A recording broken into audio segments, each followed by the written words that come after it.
Real life. Superpowers. My father always told me one sentence since I was very young. One sentence. He said, everywhere you go, always be the hardest worker in the room. Everywhere. And I'm trying, my parents are also my mentors. We share a lot of our experiences. And I really, really try to do it in my career, in my day-to-day life, both in business and in my personal life. Always trying to be the hardest worker in the room, and hopefully until now it paid off, and I hope it will also pay off even more in the future. Welcome to the Real Life Superpowers podcast. I'm Noah Eshed, here with Renan Menipaz. Today we have the pleasure of hosting Asaf Yanai, a visionary entrepreneur and the co-founder and CEO of Alison.ai. With a track record of turning ideas into reality, Asaf has left a lasting mark on the tech landscape, with Alison.ai being the third company Asaf founded after successfully selling 2 tech startups he's built in previous years. Let's delve into his mind. Real life. Superpowers.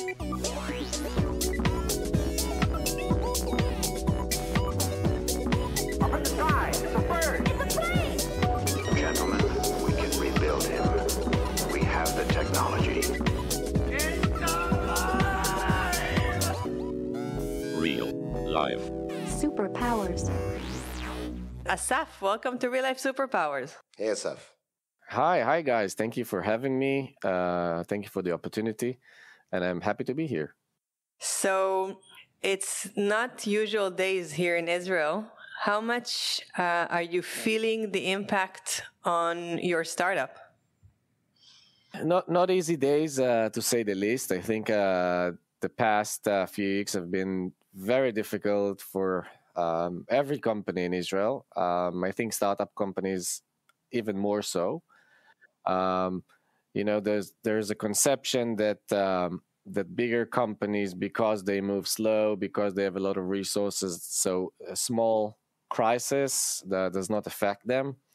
However, I think that both bigger companies and startup companies are affecting almost in the same way in this situation. We all have employees that are in reserves duty. We all have employees that their husbands are in reserve duty. They don't have solutions for the kids, kindergartens, schools, etc. Obviously, it affects the business. However, I think because we're a global company and because 99% of our customers are either in the US or Europe, so in terms of the business, the revenues, the business goals, our advancement in the business is less affected.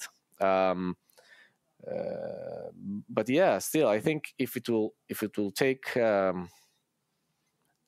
longer, if it will take a lot more time, and if this crisis would evolve to be a year-long crisis or even 2-year-long crisis like we're seeing in Ukraine, then I think that the impact would be even greater.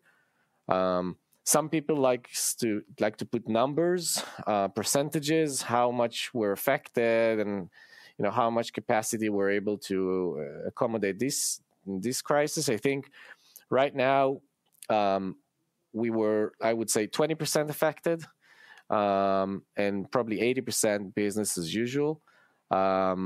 But we're resilient people, and we're trying to overcome all of those challenges. And we're also looking into solutions how we can minimize and decrease the level of impact. And I'm sure we'll be able to do it. But there's definitely an impact. What do you see? Like, we're a special country. Everybody does duty here, meaning there's 100% people going to reserve duty and involved. And secondly, a war isn't part of the business plan probably when you started off. So, what did you do differently now to adapt? Forget about where the clients are, but the psychology in the company or the culture. What did you do differently? Yeah, also, we needed to act fast. We needed to move fast, and we needed to take different measures quickly so the impact would be as minimal as possible. So instead of I can give you a few examples. Instead of doing a weekly call with a team, we're doing a daily call. We dedicate the first half of the call to hear, how our employees doing, how the families are doing, if the situation has affected them, personally or affected their family. We're trying to be a supportive group and a supportive system for all of our employees. So this is one. Two, we're also doing some sessions with mentors and psychologists with little tricks and movements or processes that will help us cope better with the situation. But I can tell you that the employees, they really appreciate it. And we thought, Kobe is my partner and myself, we thought that the employees won't really want it because it's difficult times and they don't have times for their kids. So why should they have an hour to speak to a psychologist or a mentor? But I think we saw that it was exactly the opposite. They really appreciated it, and they're really looking for the mental support, and we're trying to provide it as much as we can. Although we're still a small company, and every type of psychological support comes with a lot of business tasks and business requirements, so you have to navigate and balance between the two. But there's definitely measures that we're trying to help the employees with. Now, in terms of the business itself, yeah, I agree with you. One thing that we also did, and it was very important for me to do it. Look, although we're a global company, we're an Israeli company first, and as founders, as employees, we're all Israeli, and a lot of people around the world, at least in the first few weeks, they had no idea what's going on. They just heard from the news, and it looked like chaos is running Israel, and things are hectic here. So it was also important for us to convey the message directly from us to our customers, saying that these are difficult times for the Israeli people. It's difficult times for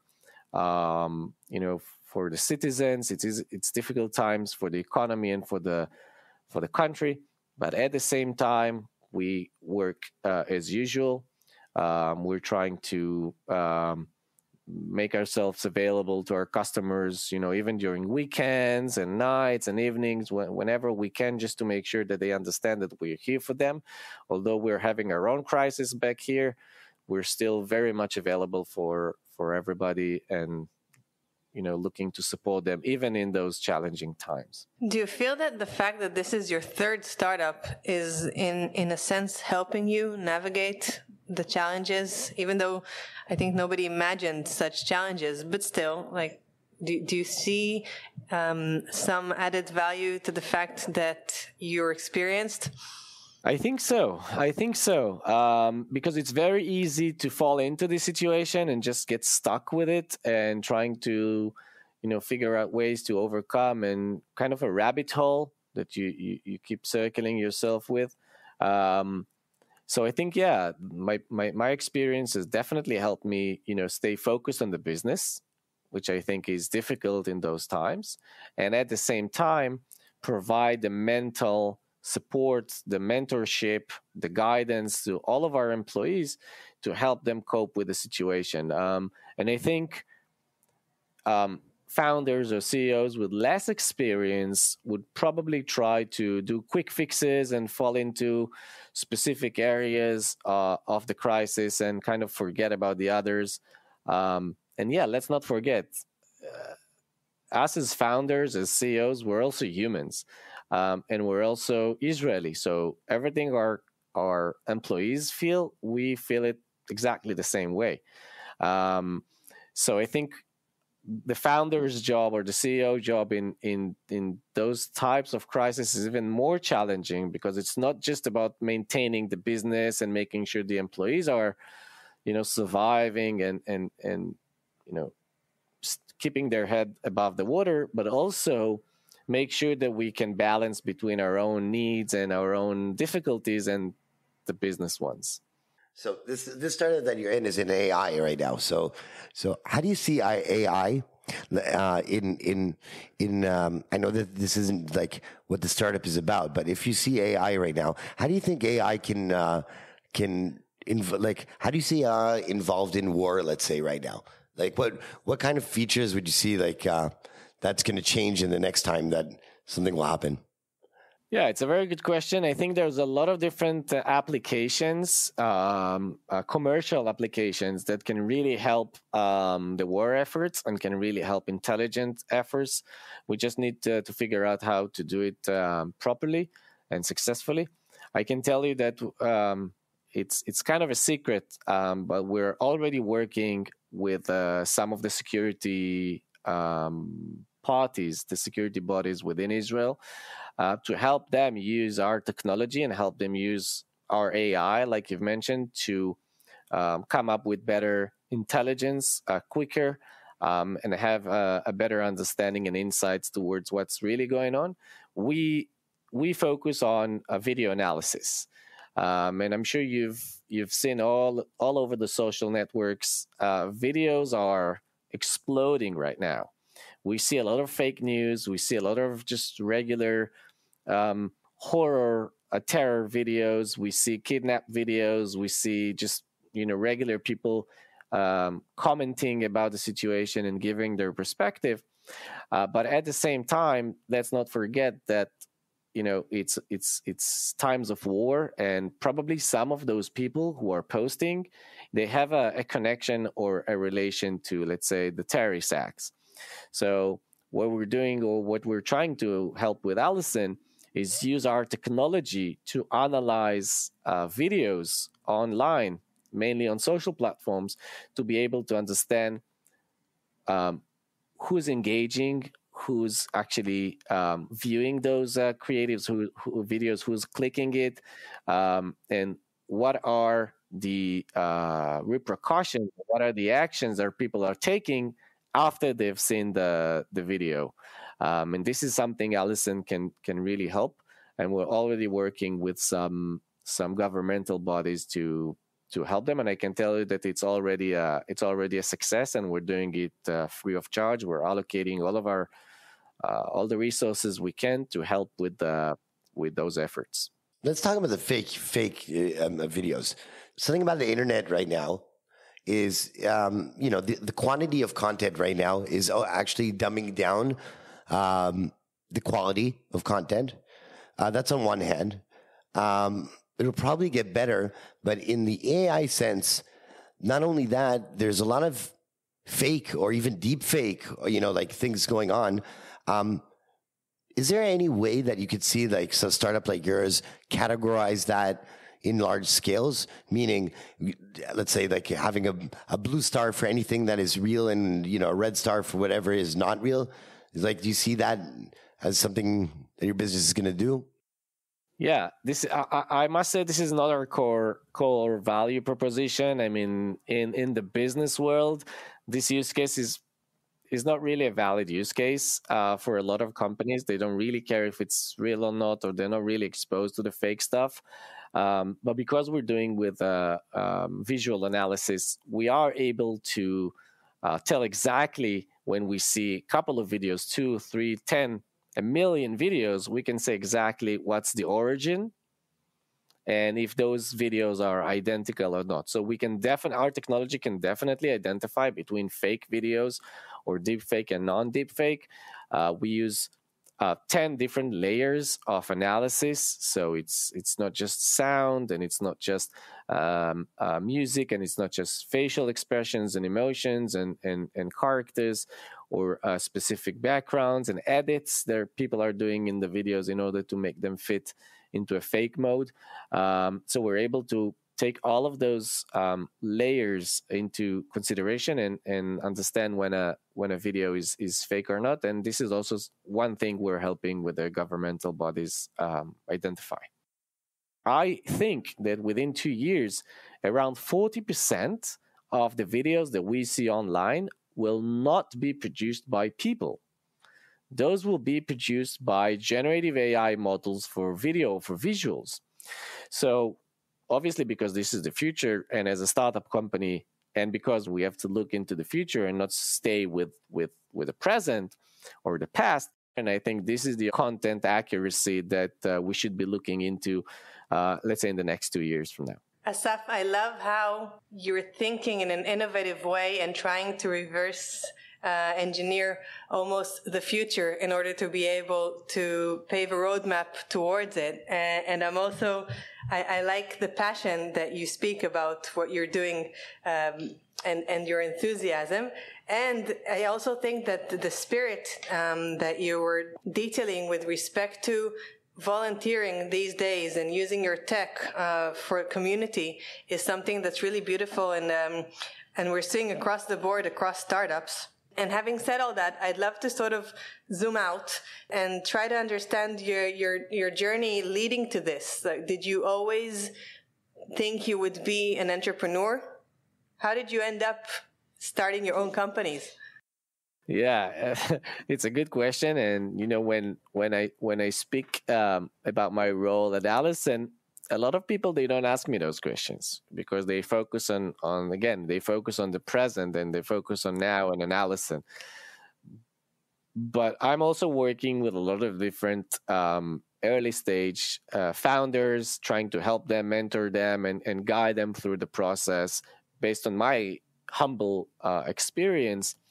I was actually born into this. To be honest, my parents are both entrepreneurs. One of the first ever entrepreneurs in Israel. They founded the startup company 35 years ago, a technology startup company before it was even exist. That is very unique in Israel. Yeah, and you know, growing up to this. And by the way, my parents, they're still married, happily married, but they also work together as co-founders and co-CEOs for the past 35 years. What was the technology?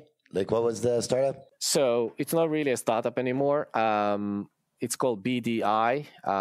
It's a business information and credit insurance company here in Israel. Maybe if you go to the bank and you want to take a mortgage, then they tell you that they look up the BDI platform and it gives them the indication if they can give you a mortgage, yes or no, and if so, what should be the rates and the fees, etc.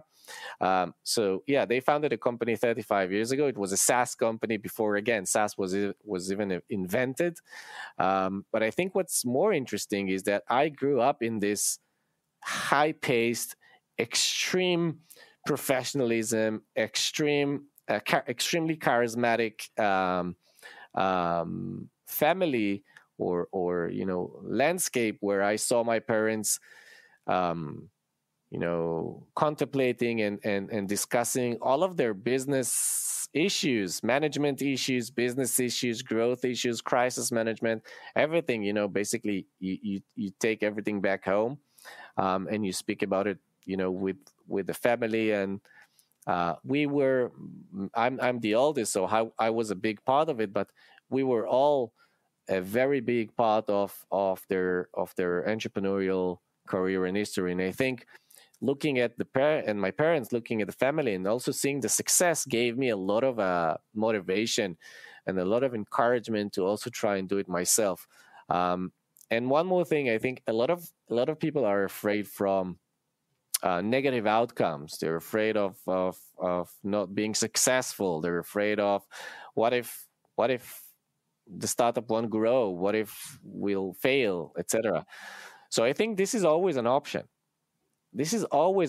Everything we do, we might fail. And if you understand this and you're coming from a knowledgeable approach, that you know that you might fail, but you know also what you think you know what you should be doing in order to succeed and not fail. And I think if you focus exactly on this and kind of not thinking about how we can fail, I think this is another big thing that can really help a lot of entrepreneurs and motivate them and keeping the eyes on the prize, as we say, keeping focus and just making sure that we're working as hard as we can. One last thing is that my father always told me one sentence since I was very young. One sentence. He said, everywhere you go, always be the hardest worker in the room. Everywhere. And I'm trying, like, my parents are also my mentors. We share a lot of our experiences, and I really, really try to do it in my career, in my day-to-day life, both in business and in my personal life. Always trying to be the hardest worker in the room, and hopefully until now it paid off, and I hope it will also pay off even more in the future. We're excited to be collaborating with the Israeli website CTech, owned by Kalkalist, Israel's leading business newspaper. CTech is the gateway of the Israeli high-tech to the tech world and vice versa. If you're not already a regular reader, we strongly recommend that you check out kalkalistech.com, CALCALISTECH.com, to stay up to date on all high-impact stories from the Israeli tech scene. What was the secret for two people living together, working together? Okay. You probably saw a lot of crises, partners is difficult, let alone outside the house. And he was also saying, my parents are married, but they were also co-founders. And it's totally obvious. It's hard enough being a partner, and it's hard enough being married. Exactly. What was the secret there? What did you learn from that? So I think it's a lot of respect to each other, and giving each other the room to navigate your own space and your own roles and responsibilities within the company.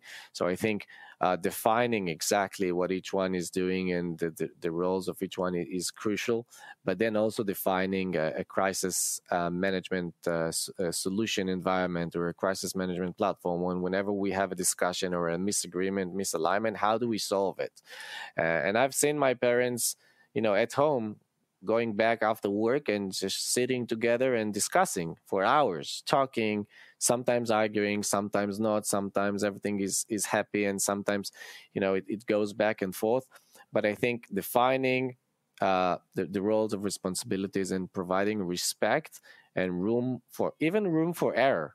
Again, all of us are making mistakes, and we're learning from mistakes. So obviously we wish we had never made mistakes, right? We wish everything was a success first time, but this is not really the case. And once we understand this, and we understand that this is a regular part of the business life, making mistakes and learning from it quickly and adjusting quickly.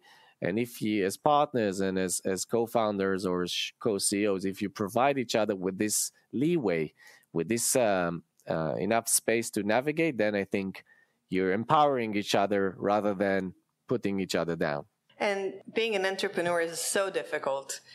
Did your parents encourage you? Were they happy when they saw that you're continuing that path? Because sometimes parents, having experienced some profession or some path, there's a lot of parents that I hear that are telling their children, do anything but that. So I'm wondering, and entrepreneurship is so broad and so challenging. Did they want to spare you those difficulties, or were they encouraging on that path? Absolutely. They tried as hard as they can to spare me from all of it. Tried to spare me from the entrepreneurial lifestyle, because it's completely different than just working for a company.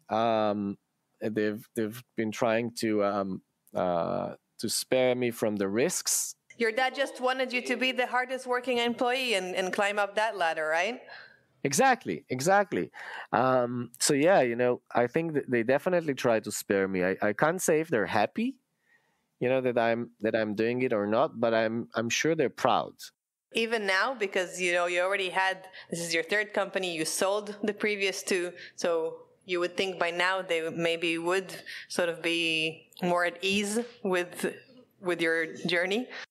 I'm also a parent, and I think as parents we're never at ease, right? We're always worried, we're always concerned, we're always thinking what will happen if, and I think they're still trying to help me see the other side. I think that working for a big company and just being successful with your own career, even if you're not an entrepreneur and even if it's not your own company, it's completely fine.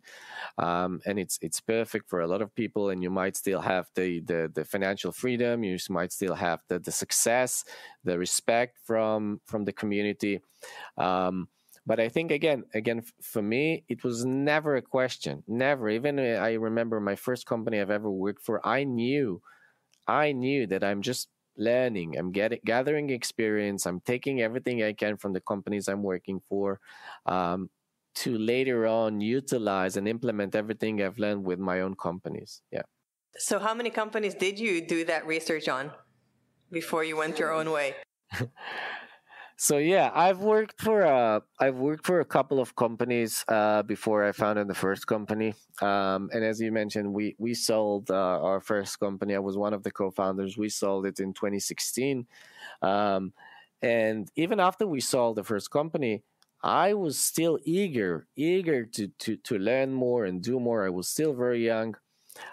So 1 month after we finalized the deal and we sold the company, 1 month after, I joined two other entrepreneurs that are also experienced, and we founded the second company together that was also acquired 2.5 years after. So you always learn from your mistakes. You always learn from the companies that you develop or founded. You always will learn from the companies that you work for. But one thing I felt after working for a few companies and after founding two of my previous companies, one thing I've learned is that it was all small to medium size, meaning I didn't have experience working for enormous companies or very big companies, big brands, publicly traded companies, with, let's say, hundreds of millions of dollars of revenues. This was new to me. And I knew that if I want to create and I want to succeed my own company and get my own company to those levels and those standards, I have to first learn how, learn from other people's mistake and how other companies that are already solidified, how they're doing it. So I was lucky to work for a few two big companies that are very global, and they have a lot of different business units and different perspectives towards how you can really maintain and grow a big company. And I think this is the first thing I'm implementing at Alison. I'll tell you that from almost the first month of Alison, we already have paying customers. We already had a running platform.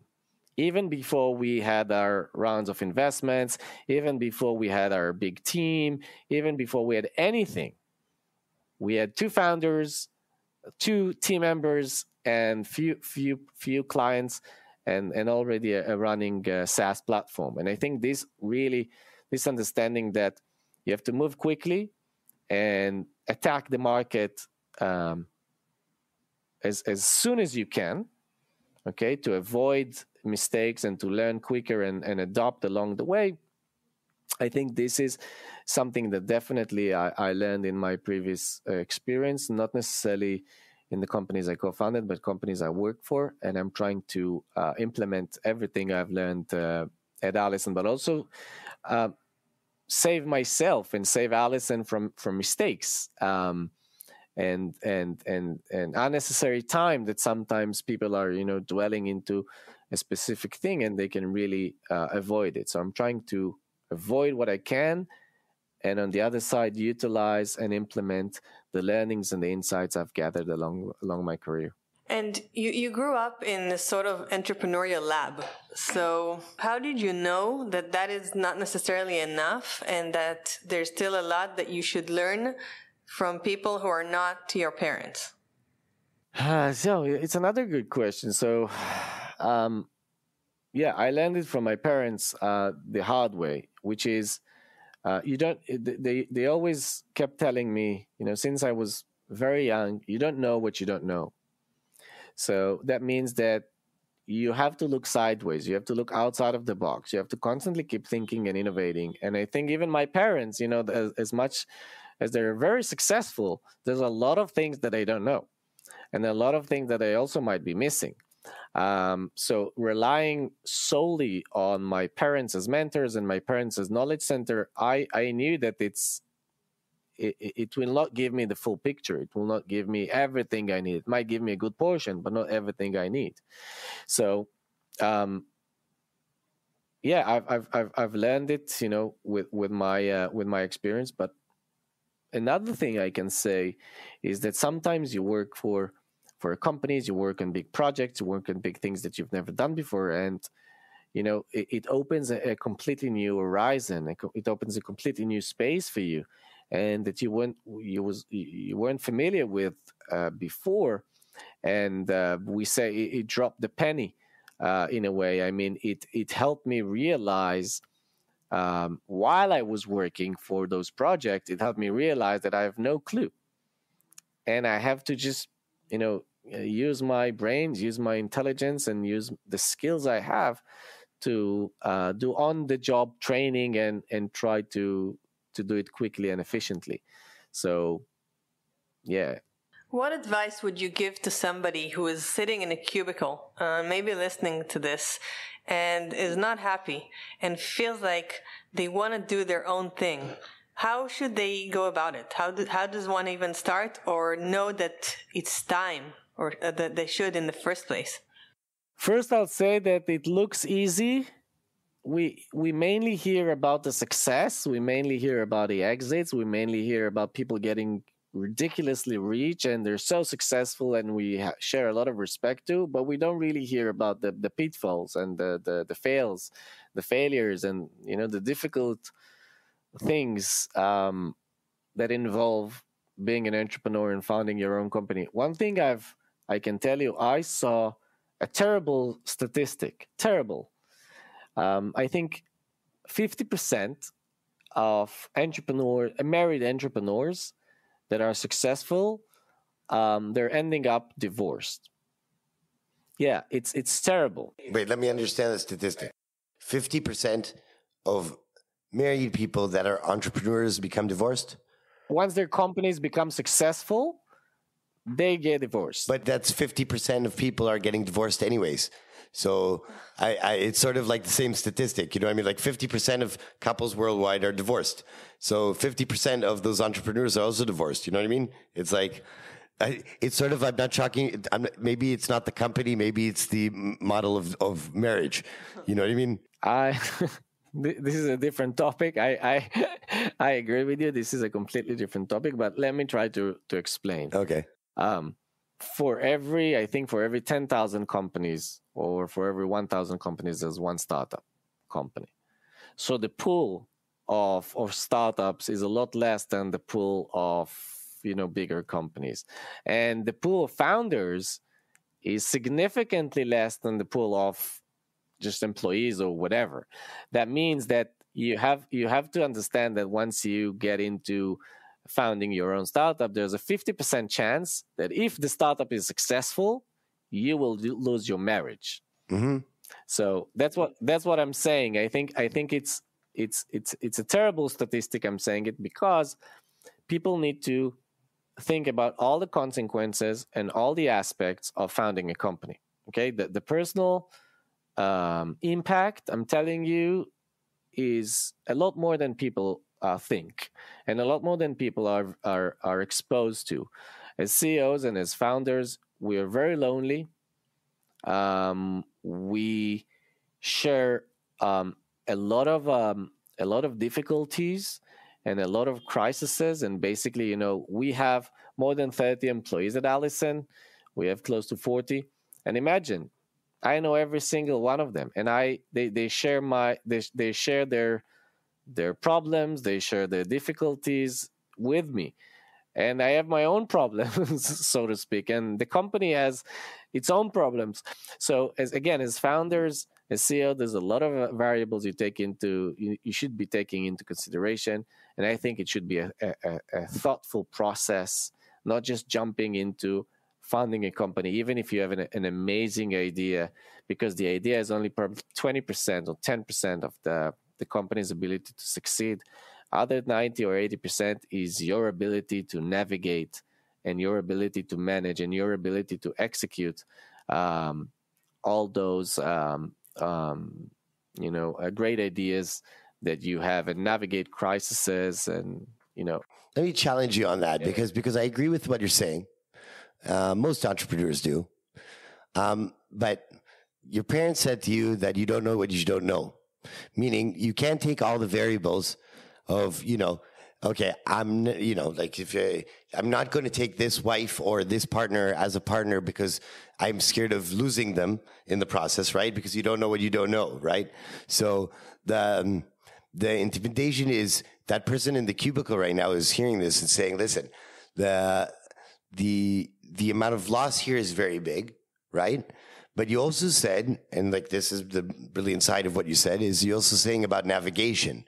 So what would you tell that same cubicle person about navigating that? Because they're probably going to be, let's say, they're probably either going to get divorced or have a problem with the partner, or have a big problem financially in the company, and it's inevitable, right? So what do you do by navigating that? Yeah, so I think first is, like I mentioned regarding my parents, first is understanding the roles and responsibilities within your space. Okay, so let's say you have co-founders, you have a wife or a family, you have employees. You have to understand what are the necessary resources, the necessary measurements or measures that every one of those roles should have. And this is the navigation I'm speaking about. Like, if you found a company and let's say your partner is also has his own career or whatever, then you should be speaking about, okay, how should we manage and how should we balance, or how should we allocate the tasks between us? How should we allocate the working hours between us? What should we do in case of business trips, or if we stay longer hours in the office? How do we, respect and support each other in this process? And it goes the same for employees. Defining and aligning with the employees on what is expected from them and what is required and what is a nice to have, and also understanding there's always going to be challenges. Always. It's not going to be an easy road. The founders that are saying, yeah, I founded a company and I immediately succeeded and blah, blah, blah. I think that's bullshit. Sorry. I think there's no such thing. It's sugarcoating and trying to paint a very nice painting, a very nice story. So, and again, try to consult with as many people as you can, as many seasoned, experienced founders as you can, those that can tell you the truth and those that can tell you the hardships and the pitfalls they had, so you can learn from other people's mistakes and not do the same mistakes on your own. Two is try to learn, read, listen to podcasts exactly like this one and others. Listen to podcasts, read a lot of material, try to read about success stories and then difficult stories or challenges that other companies had, and then try to take it for yourself and implement everything you can on your own personal experience and road, let's put it this way. And it did circle back to the fundamentals that you learned at home, I was hearing, especially with respect to the respect and the alignment of expectations, which is really interesting to see the core that you grew up from. What would you say your superpower is? So I've said it before in a different setting, but also in this one, I really think that one of my superpowers is the hard work that I put in, not just doing the hours, but also trying to make every day count, but for real, not as a slogan. Try to make an impact every single day. I wake up in the morning, I try to think, okay, what did I achieve yesterday and what I want to achieve today? And I do it every single day. And I'm not giving myself up, and I'm not trying to give myself some slack, because this is where it gets even more challenging. When you give yourself slack and then, okay, let's just go with the flow. Let's try to do our best. No, we do like I do a post-mortem analysis every day. Every day I do a post-mortem analysis of my past week versus the upcoming week, my past month, versus the upcoming month, my past 15 years of experience versus the next 15 years, but also yesterday versus today. What did I lose yesterday? What did I win yesterday? And how I make it better today. It sounds like your superpower is also self-management. You do that well. You agree? I agree. Yes, I think so. I hear it from a lot of people. And I can give you another example that might be a little funny. The day is very hectic for everybody, entrepreneurs especially. The day is crazy. When I am at work, I have a million things to work on. I go back home, I still have the million things to work on, but then I have another million things on my mind. And at least, again, it's funny, I think, but at least for me, shower time, this is, alone time. This is me time. This is quiet time. And for me, this is an incredible opportunity to think about new ideas, think about things that I've done wrong, think about outside of the box, about things I want to achieve. And the secret is I have a small whiteboard in my shower with a water resistant marker. Seriously. So every time I'm taking a shower, instead of going back into the room and writing on a little notebook or typing into my computer, because I don't want to get my thoughts lost in the way. So I write everything down during my shower. And when I finish the shower, I go back and I put it in my task list. I love that. And I also want to circle back to the post-mortem that you were detailing, because it's very interesting to me that you would use the word mortem and yet you weren't using it in a morbid way. And it's also in Stoicism, they talk about how every second that's passed is a second that is dead. It's just what life is. And it's really interesting to see that analysis that you're doing in what sounds stoic in order to be able to create the future based on those moments that died. What would you say your weakness, your kryptonite is? This is another a good question. And I think because I'm doing a constant post-mortem analysis every single day, I also discover some weaknesses, and I also discover some challenges that I have to cope with myself. I think one of them, and I think every entrepreneur has it, is kind of falling in love with an idea, or falling in love with a new project or a new feature or a new tool that you want to do or a new type of technology.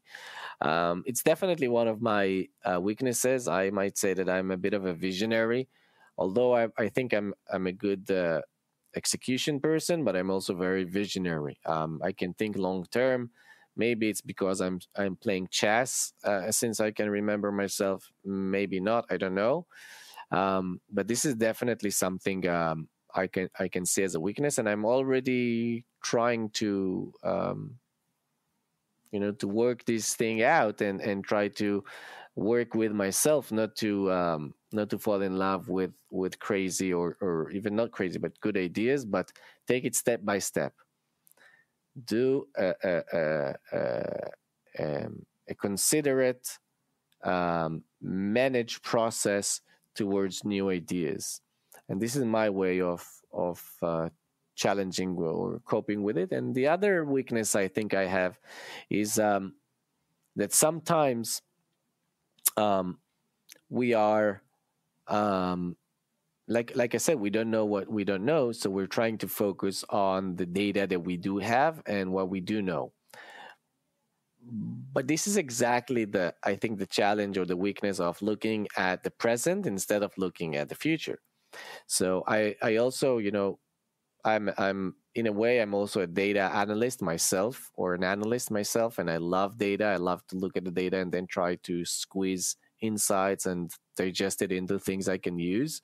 And I think one of the biggest things is say, okay, I don't have data, so I don't know what I should do next. I know what I should do next only based on the data that I do have. And I think this is a mistake, because even with AI models, right? Every model is never based on 100% accuracy. Never. You have, let's say, 80% data, and then you take the 80% data and you do 100% of it. But you never have the full data. So it's also important to understand that you don't have all the data, and try use the data that you do have. Try to compile the other missing areas of data into tasks and useful action items that you can try and do to see if you were right or wrong, and also adjust quickly. People at startups say hire fast, fire faster. This phrase. I think for personal management, it's even more important to act fast, very fast, because it's easy to dwell on an area that you're not certain of, you're not sure, you want to investigate, you want to try, you want to see and test. It's very easy to fall into this. But a more important thing is to cut the flesh. Just if you have something that you see it's not working well and you've already dedicated enough hours, just put it aside and try another thing. Yeah, sort of not becoming too pot committed. Exactly. Pot committed is, I see you like poker, but yeah, pot committed is a very... I actually don't, but I'm aware of the term. So I want to wish you to keep playing chess with life and growing daily. I think it's pretty rare. We hear a lot of people who have daily rituals, but I still think it stands out the fact that you're always analyzing what you already did and then looking towards the future strategically. I think that's a really interesting blend of approaching different layers of life. And I think we'll be waiting to read about the IPO or exit or whatever you decide that will be your checkmate on Alison before your next adventure. Maybe we'll read it in BDI. Thanks, Asaf. We really appreciate your time. Thank you, guys. Thank you very much. I really enjoyed it. It was a wonderful conversation, and I think you have a wonderful thing going on. So kudos to you, and keep up the good work. And it's definitely one of the top podcasts. And let me know if I can be any useful or resource in the future. Much appreciated. Thank you very much. Thank you, guys. Thank you. That's all for today's episode. We hope you enjoyed it. If you did, please consider subscribing to our podcast so you never miss an episode. Also, if you have a moment, we would really appreciate it if you could rate and review our podcast on the platform you're listening to. This will help others find our show. And as always, if you know anyone who you think would enjoy our podcast, please share it with them. Thank you so much for listening. We'll be back as usual on the 1st of the month. Real life. Superpowers.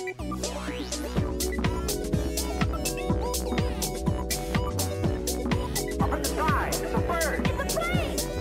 Gentlemen, we can rebuild him. We have the technology. It's alive! Real life. Superpowers.